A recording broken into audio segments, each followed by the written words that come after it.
എന്റെ സിദ്ധികൾ ഞാൻ നിങ്ങൾക്ക് കാണിച്ചു തന്നു. എന്നാൽ കഴിയുന്നതെല്ലാം ഞാൻ ചെയ്തിട്ടുണ്ട്.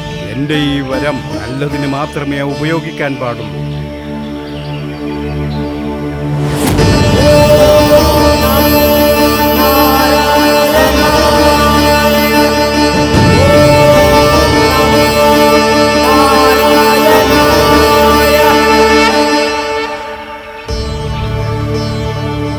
എന്നും നിന്റെ കൂടെ ഞാനുണ്ട്. പോയി വരും.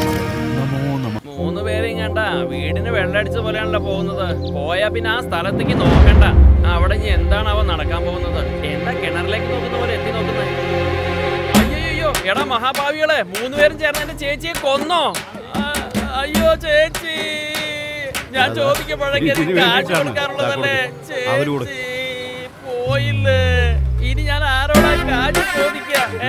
പറഞ്ഞു തനിക്ക്. ചേച്ചി, ഈ 3 പേരും ചേർന്നാ ചേച്ചിയെ കൊന്നത്. ഞാൻ ഇനി ആരോടാ കാശ് ചോദിക്കുക?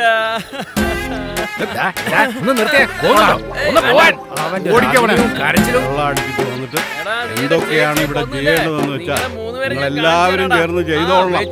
നമ്മുടെ ബന്ധുക്കളുടെ പറഞ്ഞോളൂ, ഞങ്ങൾ അവിടെ ഇരിക്കുന്നുണ്ട്. എടാ, നിങ്ങൾ 3 പേരിൽ ആരാടാ എന്റെ ചേച്ചിയെ കൊന്ന് പറടാ ഒന്ന്. എന്റെ ചേച്ചി പോയില്ലേ? ഞാൻ ഇനി ആരോടാ കാശ് ചോദിക്കുക? ചേട്ടാ ഒന്ന് മാറി.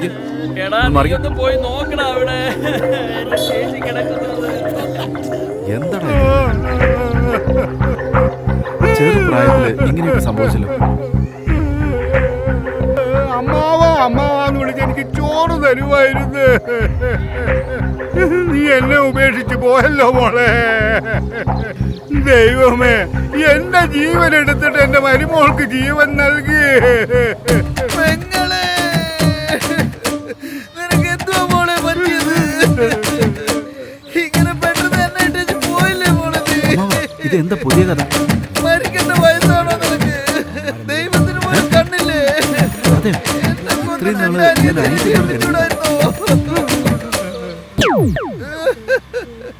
ഗുരുജി തന്ന ആ വരം ഒന്ന് പരീക്ഷിച്ച് നോക്കാം. ഈ വയസ്സുകാലത്ത് എന്തിനെങ്ങനെ കരയുന്നു? അസുഖം വരുത്തി വെക്കരുത്. സമാധാനിക്ക്, നമുക്ക് നോക്കാം.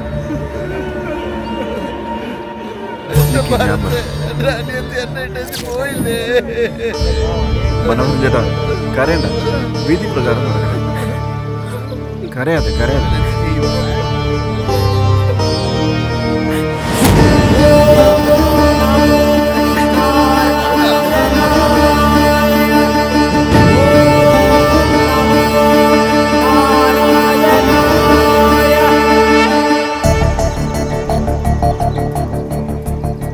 ആത്മാവേ, അവരുടെ ശരീരത്തിലേക്ക് വാ.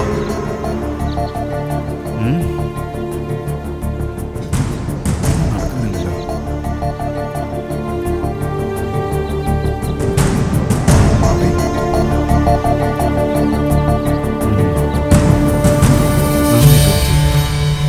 ആത്മാവിനെ കണ്ടു. അത് മരിച്ചുപോയ ശരീരത്തോട് ചേരട്ടെ. നിങ്ങളുടെ വാക്ക് ഫലിക്കട്ടെ ഗുരുജി.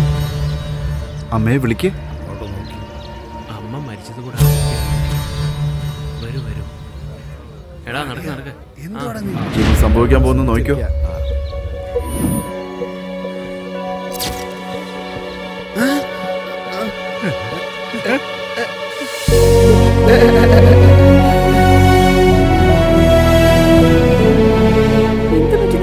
എങ്ങനെയാ ഇതൊക്കെ സംഭവിച്ചത്? ഞാൻ മരിച്ചത് സത്യമാണെന്ന് എങ്ങനെയാ ജീവൻ തിരിച്ചു കിട്ടിയെന്ന് എനിക്ക് ഇപ്പോഴും മനസ്സിലാവുന്നില്ല. ആരെന്താ ചെയ്ത സമയം?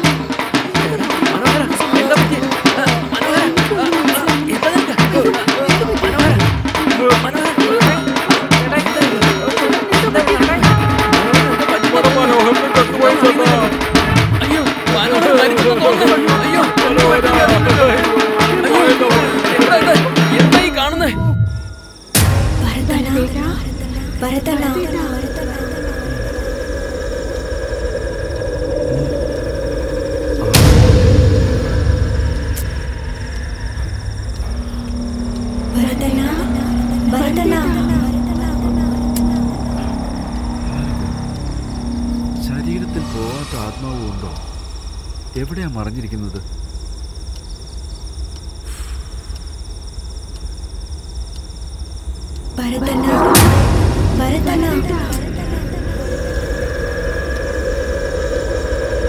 അമ്മേ അമ്മേ എന്താടാ? എന്തെങ്കിലും ശബ്ദം കേട്ടോ അമ്മേ? ഞാനൊന്നും കേട്ടില്ല. കേട്ടാ ഞാൻ പറയത്തില്ലേ? ഇല്ലെന്നോ?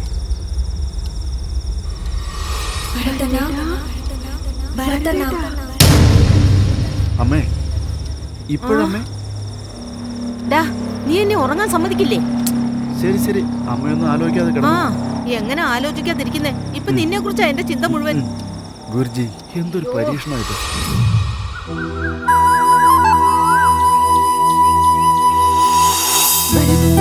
ഒരു സെക്കൻഡ്, നിങ്ങളോട് ഒന്ന് സംസാരിക്കണം. അതന്ന് എല്ലാവരുടെ മുമ്പിൽ സംസാരിച്ചല്ലേ, പിന്നെ എന്താ സംസാരിക്കാൻ? അയ്യോ അതല്ല ഭാരത്, ഇത് വേറൊരു കാര്യം. ഇപ്പൊ എന്താ സംസാരിക്കാൻ? അയ്യോ പ്രശ്നമൊന്നുമില്ല ഭാരത്. എന്റെ ചേച്ചി പ്രേമയെ കുറിച്ചൊരു കാര്യം പറയണം. പ്രേമ ചേച്ചി ജീവനോടെ വരാൻ നിങ്ങളല്ലേ കാരണം. ഞാനൊരു പരമശിവനും അല്ല, മന്ത്രവാദിയല്ല. സോറി, എനിക്ക് ജോലിയുണ്ട്, ഞാൻ പോട്ടെ. ഭരത് തിരിഞ്ഞു നോക്കല്ലേ ഭരതേ, മനസ്സ് മാറും.